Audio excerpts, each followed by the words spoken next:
June 26, 1944, Helandia Air Base, Dutch New Guinea. The tropical air was heavy, thick with the scent of oil, sweat, and dust.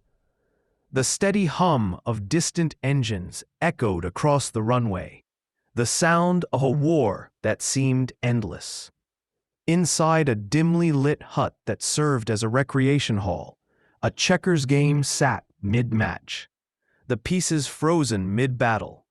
Lieutenant Colonel Charles MacDonald leaned forward over the board, calculating his next move. Barely noticing the shadow at his door, a quiet voice interrupted. "Lieutenant Colonel MacDonald?" The colonel looked up, squinting against the glare of the afternoon sun. A tall, lean man stood in the doorway. His expression was calm, his presence confident, almost serene, like someone who had seen the edge of the world and come back to tell the tale. "Name's Charles Lindbergh," he said simply. The words hung in the air. For a moment, MacDonald didn't react. The name didn't register. His mind was still on the board, on the red checker waiting for his move. Then the realization struck. The Charles Lindbergh, the man who had flown solo across the Atlantic, who had defined modern aviation itself, standing there, thousands of miles from home, asking permission to talk about P-38 combat operations. What neither man knew that afternoon was that this meeting, this interruption, would change everything. Over the next 6 weeks, Lindbergh would teach a group of hardened combat pilots how to defy the limits of their machines, how to stretch their fuel farther than anyone thought possible. In doing so, he would revolutionize long-range fighter operations in the Pacific, not through invention or authority, but through understanding. This is the story of how a civilian pilot, banned from military service, taught America's deadliest fighter pilots to outfly their own manuals and, in the process, changed the war in the Pacific. 17 years earlier, over a gray Atlantic sky, Charles Augustus Lindbergh had achieved what the world believed impossible. May 20th, 1927, Roosevelt Field, New York. A small silver monoplane lifted off the muddy runway, its nose heavy with fuel, its pilot alone. The aircraft, the Spirit of St. Louis, was a marvel of minimalism. No forward window, no radio, no parachute, just faith, mathematics, and 450 gallons of fuel that filled every possible cavity in the fuselage. For 33.5 hours, Lindbergh flew through fog, storms, and fatigue, navigating by stars and dead reckoning, managing every drop of fuel like a precious resource. When he finally touched down in Paris, 3,600 miles away, 150,000 people roared his name. He had not only crossed an ocean, he had bridged 2 eras. That flight taught him something no textbook could, that efficiency, precision, and patience could bend the laws of possibility. He had landed with 85 gallons of fuel still in his tanks. To most, that seemed miraculous. To Lindbergh, it was simple physics, a matter of knowing one's machine intimately, of mastering the delicate dance between power and consumption. That obsession would define his life. Throughout the 1930s, Lindbergh charted aerial routes for Pan American Airways, testing range limits across the Pacific and Atlantic. Each flight was a laboratory, each landing a lesson in endurance. He became a master of fuel economy, a human instrument capable of coaxing performance from engines that engineers had already declared maxed out. By 1940, the world stood at the edge of catastrophe. Europe was on fire. America was divided. And Charles Lindbergh, the nation's beloved hero, became one of its most controversial figures. He argued passionately against entering the war. His voice led the America First Committee, a movement that saw involvement in Europe as a fatal mistake. He believed America's resources should defend the homeland, not fight a foreign war. But ideals and reality would collide on December 7, 1941. When Japanese planes struck Pearl Harbor, the world changed overnight. Lindbergh, too, changed, or tried to. He sought to rejoin the Army Air Corps, to serve as a pilot once more. But President Franklin D. Roosevelt had not forgotten his earlier opposition. Lindbergh's name, once written in the sky as a national hero, was now marked in political shadow. Roosevelt personally ensured that Charles Lindbergh would never again wear a U.S. military uniform. Yet, Lindbergh was not a man easily silenced. If he couldn't serve as an officer, he would serve as an engineer. By 1943, he was working as a civilian consultant for the United Aircraft Corporation. His assignments were dangerous and critical, troubleshooting B-24 Liberator production at Ford's Willow Run plant, conducting high-altitude performance tests on P-47 Thunderbolts, and studying engine wear under extreme conditions.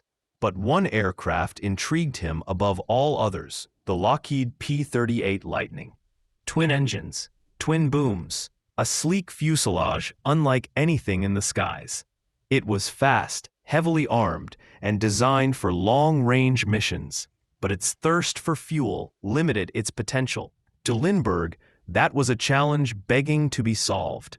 So, in April 1944, he made a proposal to travel to the South Pacific as a technical representative to observe and, unofficially, to fly. The Navy approved quietly. The White House was never informed. He bought a naval officer's uniform without insignia, boarded a transport from San Diego, and disappeared into the Pacific under the title of technical consultant. May 21, 1944. Rabaul, New Britain. Lindbergh joined Marine Fighting Squadron 222 on a combat mission, his first. The target was a Japanese supply garrison. The aircraft, the F-4U Corsair, a rugged fighter bomber notorious for its brutal takeoff behavior. Lindbergh analyzed, adjusted, and advised. He taught the Marines to double their bomb loads by optimizing throttle control and lift efficiency. Crashes dropped. Mission success climbed. The Marines were stunned. The old man, the civilian, was flying combat missions and solving problems no one else had touched. Word spread quickly. Charles Lindbergh was flying and fighting again. By June, he had his eyes set on a new challenge, the P-38 Lightning squadrons at Helandia.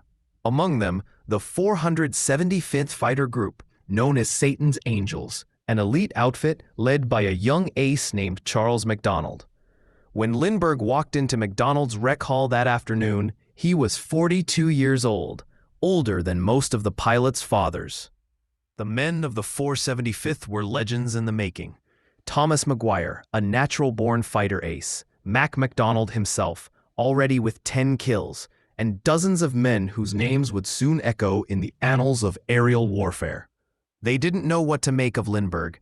A hero, yes, but a civilian, a relic, a man from another time. That doubt vanished the next morning. June 27, 1944. A mission over Jeffman Island. MacDonald led a formation of 4 Lightnings, Lindbergh flying on Maguire's wing.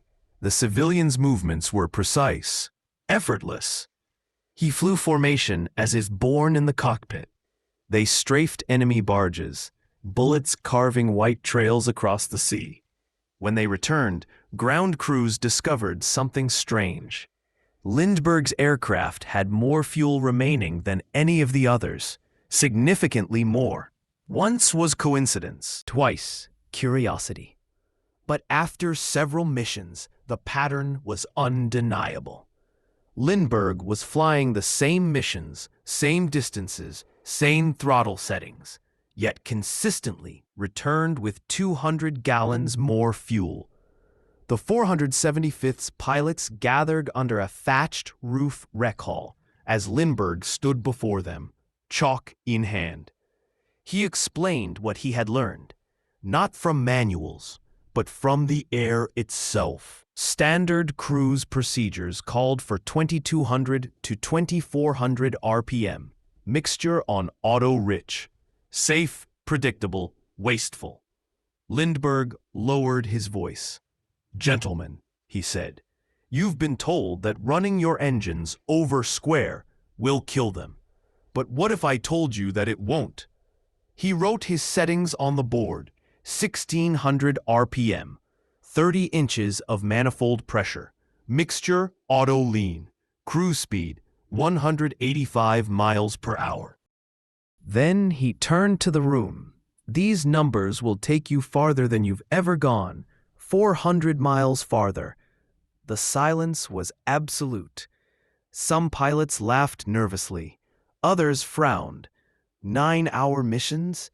In the cramped, vibrating cockpit of a P-38? Unthinkable. Running engines over square? Every flight instructor had called it suicide. But Lindbergh's evidence was irrefutable, and he was willing to prove it in combat. Over the next weeks, the experiment began. Cautiously, the pilots of the 475th tried Lindbergh's technique. Engines sounded different, lower, deeper, smoother. Gauges stayed green. Oil pressure held. Cylinder head temperatures actually dropped. The results were astonishing.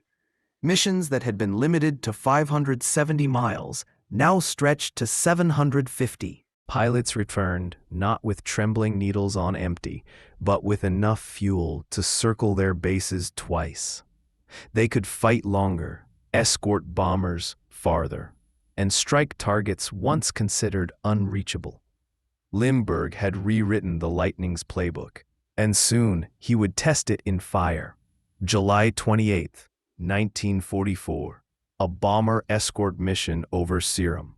The 433rd Squadron took to the skies, with Lindbergh flying as Blue 3. The formation spotted 2 Japanese Mitsubishi K-51 Sonia bombers. Slow, fragile, but flown by men who refused to surrender. One of them was Captain Saburo Shimada. The dogfight that followed lasted 30 minutes. The Sonia twisted through the sky in desperate, graceful arcs. Lindbergh stayed patient, reading each maneuver like a chess player, anticipating his opponent's move.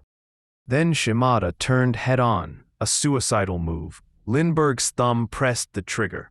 The P-38's nose erupted in flame. A torrent of 20mm shells and 50 caliber rounds shredding the air. The Japanese bomber vanished in smoke and fire, crashing into the ocean below. Lindbergh had scored a kill, unofficial, unrecorded, but witnessed. For the men of the 475th, that was enough. Days later, his luck almost ran out. Over Palau, Lindbergh engaged a Zero in a deadly turning fight. He was seconds from disaster when MacDonald's voice crackled over the radio, "Break right," and his guns tore through the pursuing Zero. That near-death encounter was the end of Lindbergh's combat career. By August 12, 1944, orders came down. He was to return home. The men of Satan's angels gathered to see him off. They shook his hand, not as a celebrity, but as a fellow pilot. He had earned that, but his lessons would outlive him in the Pacific. By October, every P-38 unit in the theater was flying with modified cruise settings, variations of Lindbergh's technique. Fuel efficiency charts were rewritten. Mission planning changed overnight. Bases once out of reach were now within range. MacArthur's push toward the Philippines gained new momentum. Airfields that had been considered unusable became key stepping stones. The range extension wasn't just technical, it was strategic. It saved aircraft, it saved men. In the final analysis, the results spoke for themselves.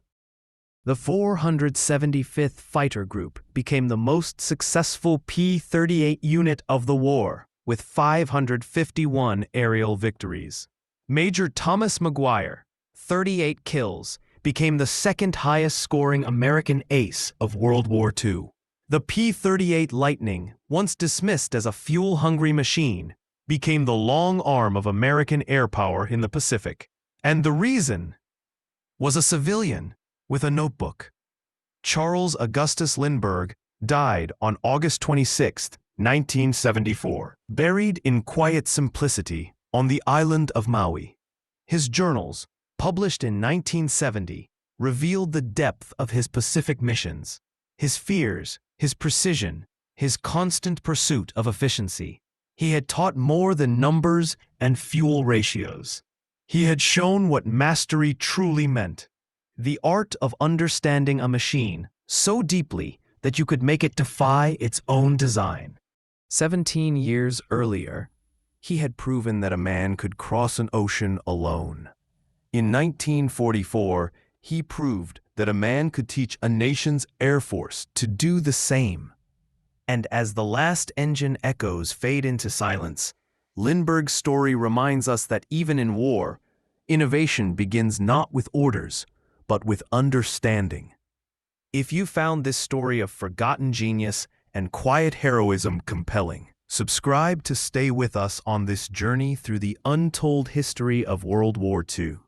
Ahead lies more, stories of men, machines, and moments that changed history forever. So don't go anywhere.